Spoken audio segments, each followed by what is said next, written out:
a preacher was very fond of the technique of dividing his sermon into different points based on the scripture. For example, he would begin by referring to the 5 smooth stones that David used to defeat Goliath. Then he would divide his sermon into 5 major points. And then, or he would begin, like suppose if he talks about the 7 days of creation, then he'll divide his sermon into 7 major points.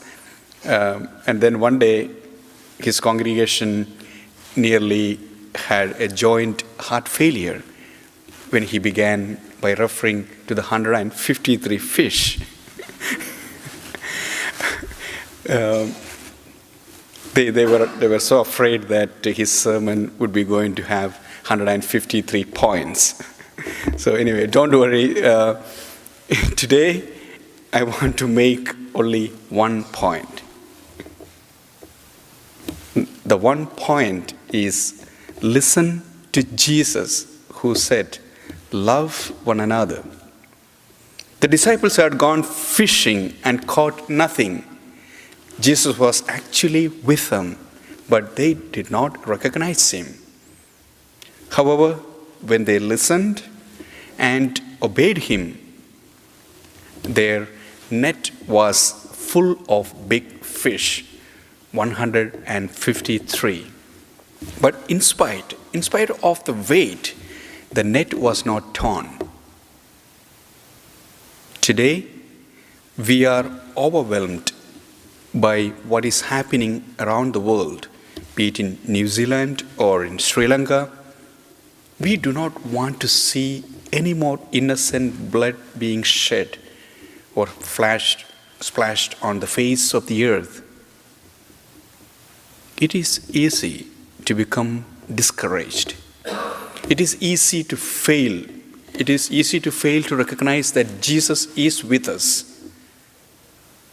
But what does he want us to do? Maybe we need to start small and work toward the bigger picture. We can start with prayer, as Jesus tells in Luke 18:1, to pray always and not to lose heart. Every person who resorts to violence, every person is a child of some parents. He or she is from a family. I believe disintegration of families is one of the saddest causes of the crisis in our society today. Let us think globally and act locally, as advised by Gandhi. Let's begin with our own families. As our basic social unit, the future of the world and the church depends on the family. Therefore, children must learn to pray, develop attitudes of love in the home, and express these attitudes by caring and sharing. Families must network with other families in our parishes and or places of worship, in our schools, in our communities, and also with other communities and beyond. Not only with the Christians, even with other communities. I was so taken up. I'm so happy to share this with you.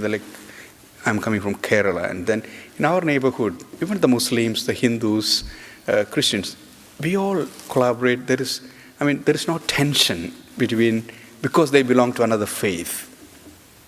It is a relationship that builds that network. I haven't heard any church being attacked or, mosque being attacked in the place where we are coming from because of the relationship that we have with each of those communities. As citizens of our own individual countries, we must take advantage of whatever opportunities we have to do corporal and spiritual works of mercy and influence our own governments and media. Imitating the risen Christ, we are called to restore relationships of love and trust between ourselves and between us and God. There are an estimated 1 billion Catholics. That is about 17% of the world's population.